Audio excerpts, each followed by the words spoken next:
Na aula de hoje, iremos verificar alguns métodos e algumas rotinas que o trabalhador da área da saúde deve adotar para que se proteja contra os riscos que cabem à sua profissão, à sua rotina de trabalho. Na última aula, verificamos os riscos, quais as exposições que o profissional da área da saúde se impõe, se coloca ao exercer a sua função. Entendemos também o que é uma infecção e o que é uma infecção hospitalar. Com isso, sabemos também que para desenvolver o trabalho, para um profissional da área da saúde desenvolver o seu trabalho, ele se coloca em risco e um desses riscos é o contato com materiais biológicos. Materiais como sangue, secreções, excreções, vômito, urina, fezes, sêmen, leite materno, escarro, saliva e entre outros fluidos corporais. Esses materiais biológicos podem conter micro-organismos patogênicos que podem contaminar o profissional da área da saúde e dando a ele aí a possibilidade de ser contaminado com alguma doença, como HIV, hepatite, entre outras. Desta forma, sabendo desses riscos, é importante que esse profissional seja muito bem orientado tecnicamente de como ele trabalhar para que essas possibilidades de contaminações não fique distante, que não aconteça com ele, ok?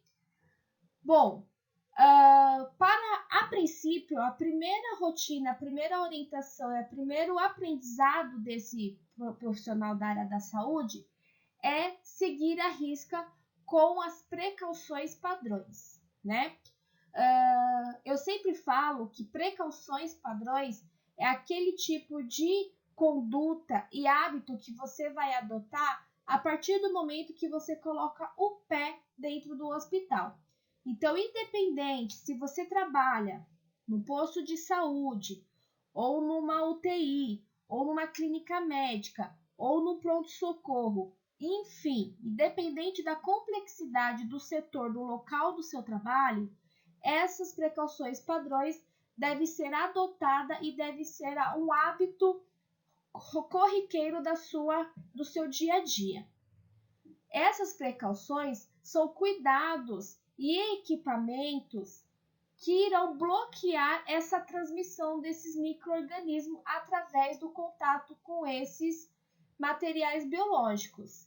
Então, é importantíssimo que todos os profissionais da saúde tenham a conscientização e tenham esse hábito como uma rotina diária do seu ambiente de trabalho.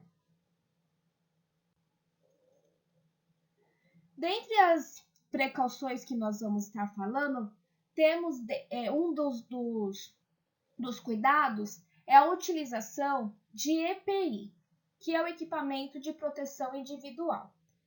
O equipamento de proteção individual é utilizado por todos os trabalhadores, né? Cada profissional, cada área, cada profissão tem os seus EPIs específicos, né? Então, podemos considerar exemplos de EPIs como capacete, capuz, óculos, protetores faciais como creme, óleo, enfim, luvas de proteção de diversos tipos e modelos, dedeiras, vários calçados, botinas, calçados antiderrapantes, cintos de segurança, travas, cadeiras, enfim. Então, aqui a gente está vendo um infinito exemplos do que seria equipamento de proteção individual, como eu disse, podendo ser eles específicos para cada profissão, ok?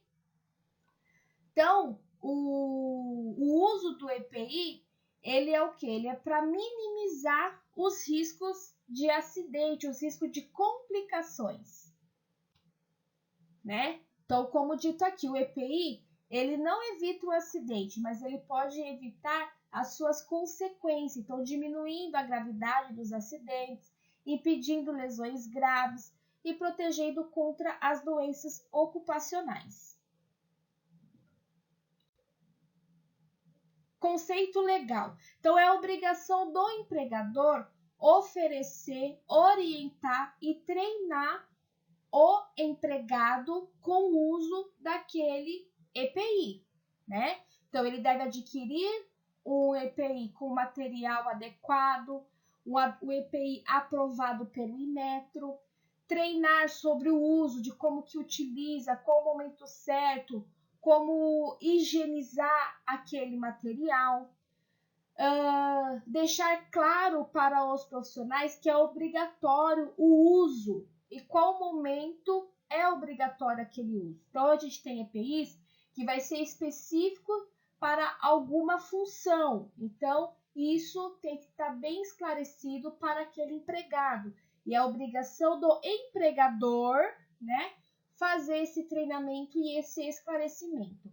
É obrigação do empregador também, se danificar, se quebrar ou se perder, ele deve substituir, então ele vai dar outro novo para o empregado. Claro que isso vai ser organizado, vai ser uma rotina, uma burocracia que cada instituição vai estar adotando, né? Mas deve ser desta forma que deve acontecer, basicamente. E a função do empregado é o quê? Ele é responsável em conservar, em guardar aquele equipamento de proteção individual. E se tiver algum dano, se tiver alguma dificuldade no uso daquele material, o empregador deve conversar e levar isso adiante para o seu empregado e fazer as suas especificações e explicações do porquê que não está conseguindo usar, enfim, ok? Então, isso é extremamente importante, é uma linha, né, de aprendizado e de comunicação e de utilização. É muito comum a gente observar por parte dos empregados a negligência, que é saber que deve usar tal material e não utilizar, né? Isso é uma falha, né? E essa falha pode trazer grandes consequências ruins, né? Alguns equipamentos de proteção individual são descartáveis, né? Então, utiliza-se uma vez e se descarta. Então, tem que estar, como eu disse, isso tem que estar muito bem esclarecido para os empregadores, para que isso tudo funcione adequadamente e tanto empregado, quanto empregador e quanto paciente, nos casos aí dos profissionais da área da saúde, consiga trabalhar da melhor forma e da forma mais segura. Essa aqui é uma plaquinha que vocês... uma plaquinha, a gente fala que é uma placa, né? Do que seria essa precaução padrão, né? Nós temos outras placas que que eu vou estar mostrando para vocês na próxima aula, mas é uma placa ilustrativa, uma imagem ilustrativa do que seria o básico das precauções padrões, né? Então, uma higienização das mãos, o uso de avental de manga longa, né? As luvas, correto? O óculos, a máscara. E isso aqui amarelinho é uma caixa de pérfuro cortante. Então, dentro dessa caixa é uma caixa específica, que ela é utilizada e designada somente para armazenar pérfuro cortante. Ah, mas o que é pérfuro cortante? É agulha, ampolas, então tudo aquilo que pode cortar, que é afiado, né? Então, ela é uma caixa de papelão, porém ela tem várias camadas, então ela é bem protegida. E ali, onde se coloca esses pérfuro cortantes, que quando chega no seu limite máximo, ela deve ser fechada, lacrada e armazenada até que a coleta hospitalar venha retirar, né, nos dias aí especificado pela instituição, né? Então, essa plaquinha é uma plaquinha que vocês vão estar visualizando constantemente nos ambientes da área da saúde, deixando bem específico e bem esclarecido, bem nítido a todos os profissionais para nunca esquecer dessa rotina. Que essa rotina, que o uso desses materiais, ele é para o seu próprio bem, para a sua própria segurança, né? Consequentemente, a segurança do paciente e de todos os outros que o rodeiam.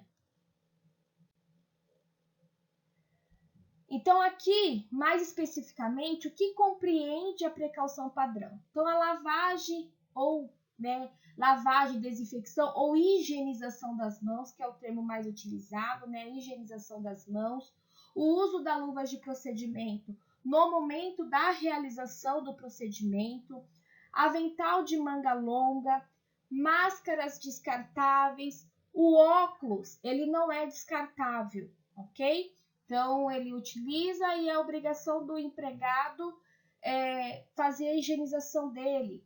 O gorro, que já é um material descartável. Os cuidados com o material pérfuro-cortante, como eu acabei de falar, sobre a caixa de descarte, né, de material pérfuro-cortante. E a vacinação, né? Então, todo profissional da área da saúde, ele tem que estar com o seu calendário de vacinação em dia. Ele é um profissional do grupo prioritário para algumas campanhas de vacinação. Por quê? Entendendo que esse profissional está em contato direto com uma demanda muito grande de patogênicos, né? De patologias e de doenças infecto-contagiosas. Então, a vacinação ele é um meio do paciente, do funcionário, do profissional estar protegido, ok? Uma situação específica também, nós colocamos aí na última aula sobre o risco, né, do profissional quando ele está com alguma porta aberta, né? Então, ele estando com uma porta aberta, que no caso seria uma lesão, é um meio onde micro-organismo pode se penetrar no organismo com mais facilidade, né? Então, é indicado que esse funcionário, esse profissional que está com essa lesão na pele, uma dermatite, enfim, né, como foi exemplos da última aula, que ele evite o contato direto com pacientes, né? Então, dependendo da função daquele funcionário, daquele profissional, é indicado até que faça um desvio de função, que ele realize outras funções naquele período que ele estiver em recuperação, ok? Então, visto aqui, nós temos no final um link da técnica de higienização das mãos, né? Que tem um passo a passo extremamente importante seguir esse passo a passo, tá?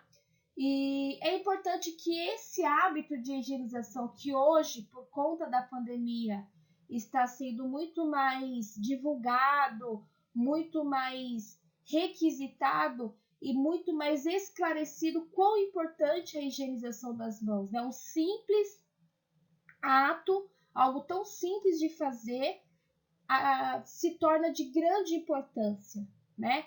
Então, as mãos é um meio muito poderoso de transmissibilidade de patologias, né? De micro-organismos. Então, a gente consegue, através das mãos, transmitir de uma proporção muito grande, né? Então, eu posso, através das mãos, eu contamino diretamente um outro paciente, uma outra pessoa, eu contamino todo aquele material que eu tive, né, que eu encostei, que eu peguei, né? Então, é muito importante, a gente sempre coloca, a gente deixa sempre claro a importância de lavar as mãos antes e depois do contato com o paciente, antes e depois do contato com equipamentos, antes e depois do preparo de alguma medicação, da realização de algum procedimento. Então, isso deve ser uma rotina muito bem esclarecida e muito bem resolvida na vida de um profissional da área da saúde, tá? Na sequência, eu vou deixar disponível para vocês as metas e seguranças internacionais do paciente, né? E todas elas se resumem na higienização das mãos, né? Então, os 5 passos para a higienização das mãos, os 5 momentos de higienização das mãos, que é resumidamente isso que eu falei para vocês, antes e depois do contato com o paciente ou contato com qualquer equipamento direto ao paciente, ok?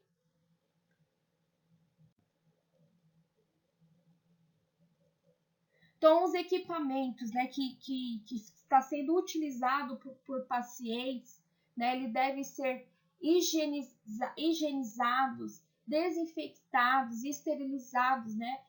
Então, dependendo do material, as próximas aulas nós vamos falar de classificação de material. Então, o material que vai em contato com mucosa, ele deve receber um tipo de higienização. O material que só vai em contato na pele daquele paciente, ele deve receber outro tipo de higienização. O importante é estar consciente que esses materiais devem ser limpos, né? Cada um limpo conforme a sua classificação, tá? Os materiais descartáveis devem ser eliminados corretamente, de forma adequada, em local adequado, ok? Também iremos falar disso, sobre descarte dos materiais, dos lixos, né? E respeitar a rotina, né? Quando a gente fala de lixo, né? Do lixo branco, né? A gente tem esse costume de referenciar lixo branco e o lixo preto, né? O lixo branco são onde é descartado os materiais contaminados, né? Os lixos contaminados, e o lixo preto é o lixo comum, né? Então é importante a gente respeitar essa divisão básica, porque após você descartar, outras pessoas terão contato com aquele material, com aquele lixo, né, que é o pessoal da limpeza, que vai estar fazendo a retirada daquele saco de lixo para armazenar nos locais adequados. E, de fato, as pessoas, né, o lixo preto ela vai tomar um cuidado, o lixo branco ela vai tomar um outro cuidado, né? E se você não respeitar esse descarte adequado, né, contaminado no branco e os lixos comuns no lixo preto, você acaba aí trazendo grandes problemas para as pessoas que vão manipular aquele lixo posteriormente. Então, é extremamente importante, deve ser consciência, deve existir a consciência por parte dos trabalhadores da área aí em pensar no próximo, ok? Aqui nós temos uma imagem ilustrativa do passo a passo da higienização das mãos, aqui com água e sabão, tá? No vídeo que eu vou deixar linkado para vocês, eu peço que vocês prestem muito bem atenção, por mais que na mídia hoje esse passo a passo está sendo divulgado, né? Para utilização e aprendizagem de todas as pessoas, não somente dos profissionais da área, mas aqui é o passo a passo, né? Então, tem vocês observando e dando sequência nesse passo a passo, a gente observa aqui, por final, toda a extensão da mão, então, ponta do dedo, entre os dedos, né? Enfim, punho, toda a extensão da mão, ela foi higienizada completamente, tá? Então, esse passo a passo, essas movimentações, ele acaba trazendo essa certeza de que toda a mão foi ensaboada, foi friccionada tirando aí todos os micro-organismos que poderiam estar presentes nessas mãos, ok? Com uma técnica muito parecida, com o passo a passo muito semelhante, né? A gente também pode fazer utilizando o álcool em gel, né? A única coisa que vai mudar é o passo a passo de abrir e fechar torneira, de secar as mãos, né? Com o papel toalha, né? Esse passo a passo não vai existir quando for utilizado aí o álcool em gel no lugar do sabão. e tem a mesma eficiência. Como, logicamente, o álcool em gel é um produto mais caro, a gente está vivenciando isso, né? Então, a água e sabão, ele é muito eficiente tanto quanto. Então, intercala, né? Dentro da área do ambiente hospitalar, faz quando tiver ali próximo, utilize o álcool gel, mas se tiver próximo a uma torneira, né, um lavabo, faz a higienização com água e sabão. Este é o link que eu peço para vocês clicarem para que vocês assistam o vídeo da técnica de higienização das mãos, ok? Muito obrigada, um abraço a todos.